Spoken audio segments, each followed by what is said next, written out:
سلام بچه‌ها، با کانال خودتون الما خیلی خوش اومدین. امیدوارم که روز خوبی رو سپری کرده باشین. امروز اومدیم با تعمیر یه دونه دستگاه اتوماتیک پمپ که مشتری واسمون آورده با مشکل دائم کار کردن و قطع نکردن رله. بریم که ببینیم مشکل این دستگاه چیه.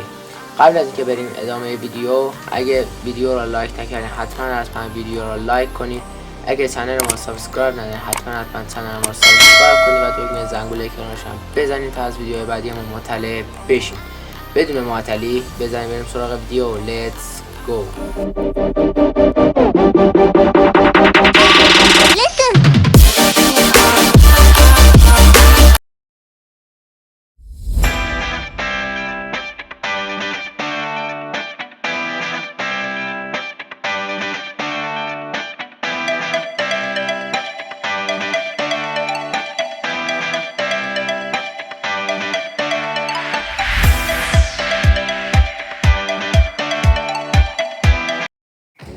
بچه ها ما دستگاه رو در آوردیم، بورد رو.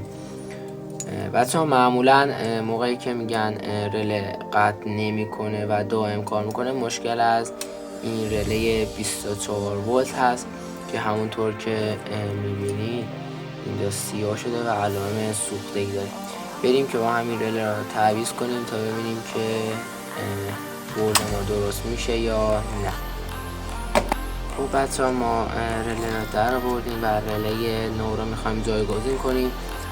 فقط یه نکته ای که هست، این رله ها 8 تا پایه داره، 6 تا این و 2 تا این و از این سمت که میگیریم این 2 تا پایه رو همونطور که میبینید شما باید بتونید، چون که نیازی به لحیم کردن نیست و این 4 تا و این 2 تا رو فقط باید لحیم کنیم.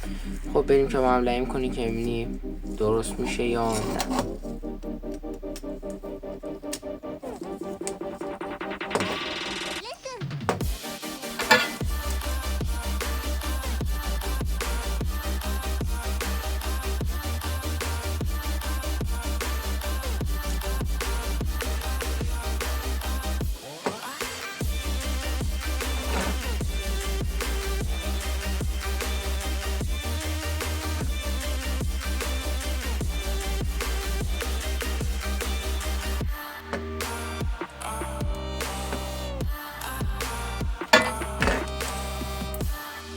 با بچه ها بریم برای تست مدار که ببینیم که درست شده یا نه. خب بچه ها این ورودی مدار هست و این خروجی مدار که میان و فارغ رو متصل میکنیم بهش.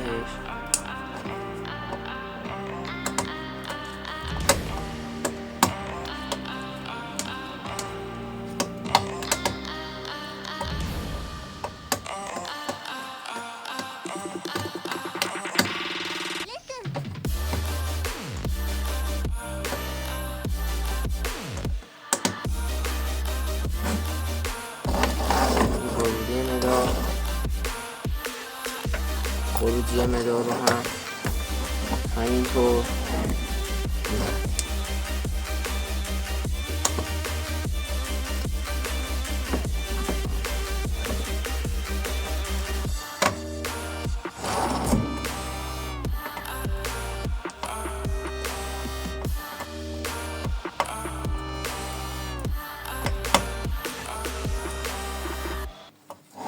خب بچه ها حالا میخوایم مدار رو به برق بزنیم تا ببینیم درست شده یا نه.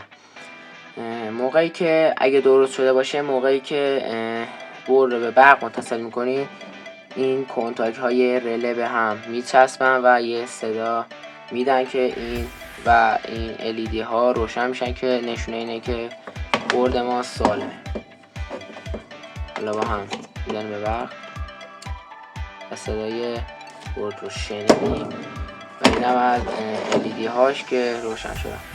حالا ما برای این که تست بگیم که ببینیم الان برق درست میاد داخلش یا نه، یه دریل بهش متصل میکنیم تا ببینیم که کار درست شده یا نه. خب یه دونه دریل بهش متصل میکنیم.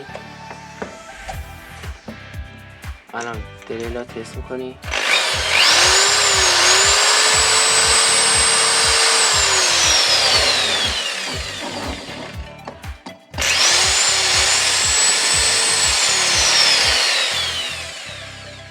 خب بچه ها همونطور که دیدین الان برد داره به خوبی کار میکنه و مشکل ما حل شد. یعنی اینکه با تعویض یه دونه رله دستگاه ما درست شد. اگر از این ویدیو خوشتون اومد حتما ویدیو را لایک کنید و از من حمایت کنید. تا 2 روز دیگر بدرود.